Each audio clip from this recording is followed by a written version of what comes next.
देखिए ये आपकी बुक का पेज 214 का ये चैप्टर 12 है, इलेक्ट्रिसिटी, क्लास 10 का इसका सोल्ड एग्जाम्पल है 12.8। इसमें कहा गया है इन the circuit diagram given in figure 12.10। ये आपकी बुक में फिगर 12.10 दी गई है। Suppose the registers R1, R2 and R3, R1 register ये है, R2 रजिस्टर ये है, R3 रजिस्टर ये है, have the value 5 ohm, 10 ohm, 30 ohm respectively। ये यहाँ पे लिखा है respectively। तो R1 की वैल्यू मैंने लिख दिया 5 ohm, R2 की लिख दिया 10 ohm, R3 की लिख दिया 30 ohm। आगे कहा गया है which have been connected to a battery of 12 volt।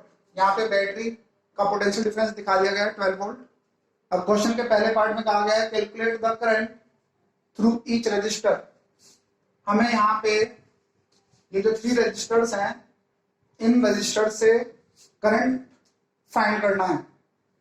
तो देखिए ये जो तीनों रजिस्टर हैं ये पैरेलल में हैं, यानी कि एक वायर में से 3 वायर्स निकले और फिर वापस ये कनेक्ट हो गए, और इस 4th वायर पे बैटरी कनेक्ट है और 5th वायर पे वोल्टमीटर कनेक्ट है।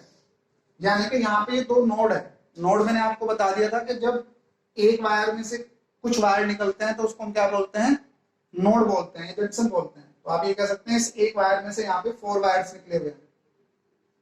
तो किन्हीं 2 नोड के बीच में या किन्हीं 2 जंक्शन के बीच में जितने भी वायर कनेक्ट होते हैं उन सबके अक्रॉस पोटेंशियल डिफरेंस सेम होता है।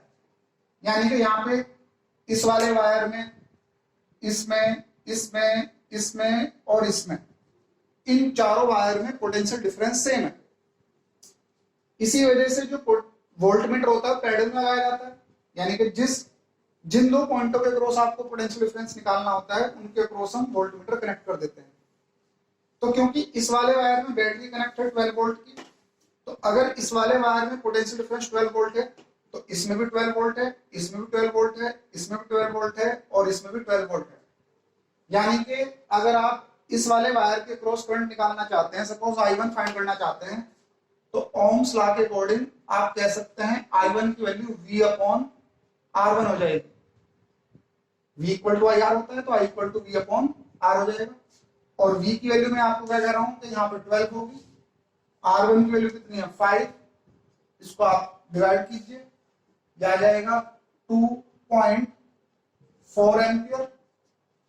अब आप I2 कैलकुलेट कर लें, V/R2, V आपका 12 है और R2 की वैल्यू 10 है, तो यह आ जाएगा 1.2 एम्पियर। अब I3 को कैलकुलेट कर लें, I3 की जो वैल्यू हो जाएगी ये हो जाएगा V/R3, 12/3 की वैल्यू 30। आप इसको 12 और 3 इंटू 10 भी लिख सकते हैं। जब आप 12 को 3 से डिवाइड करेंगे तो ये 4/10 यानी कि वैल्यू आ जाएगी 0.4 एम्पियर। तो क्वेश्चन का पहला पार्ट हो चुका है, हमने हर एक रजिस्टर से करंट की वैल्यू फाइंड कर दी है। अब क्वेश्चन का B part, the total current in the circuit. इस सर्किट में टोटल करंट कितना फ्लो हो रहा है। टोटल करंट से मतलब है बैटरी से जो करंट आ रहा है यही टोटल करंट है।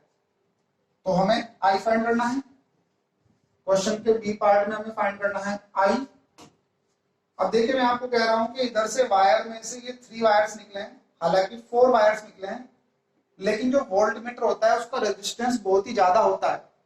जब किसी वायर में रेजिस्टेंस बहुत ज्यादा होता है तो उसमें करंट की वैल्यू बहुत ही कम होती है।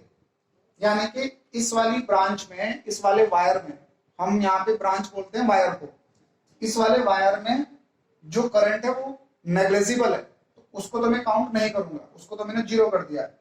मैं कह रहा हूं कि यहां से जो करंट आया वो 3 पार्ट में डिवाइड हुआ है। यानी कि I की जो वैल्यू है ये I1 plus I2 plus I3 इन तीनों के सम के इक्वल है, जिसमें से I1 की वैल्यू 2.4 है, I2 की वैल्यू 1.2 है और I3 की वैल्यू 0.4 है।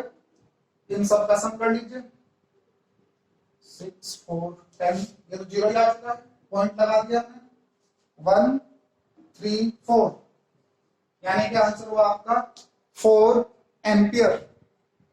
तो क्वेश्चन के दो पार्ट हो चुके हैं, यहां तक हो चुका है। अब सी पार्ट को देखते हैं, यानी कि ए पार्ट हो चुका है, बी पार्ट हो चुका है। अब क्वेश्चन का सी पार्ट है, the total circuit resistance.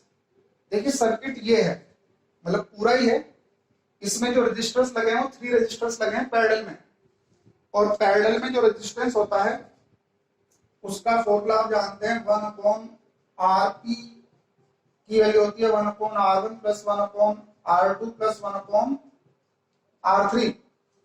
n register होते तो अप टू Rn हो जाता।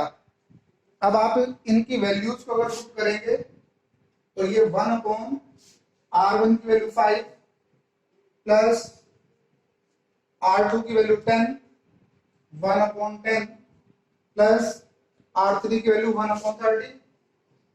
तो हमें इसको सॉल्व करना है, इसको जब सॉल्व कर लेते हैं, इस पूरे का एलसीएम जो हो जाएगा 1/RP की वैल्यू जो हो जाएगी, एलसीएम इसमें 30 आ चुका है, ये 6 प्लस 3 प्लस 1, तो 1/RP की वैल्यू 6 और प्लस 4 10/30 आई है। ये 1/RP की वैल्यू है, आपको चाहिए RP की वैल्यू, तो ये 30/10 यानी कि RP की वैल्यू 3 ओम। तो ये आपका आंसर आया। इसका जो टोटल रेजिस्टेंस बना ये बना 3 ओम का। इसको आप नोट कर लें, ये आपका एग्जाम्पल 12.8 हुआ।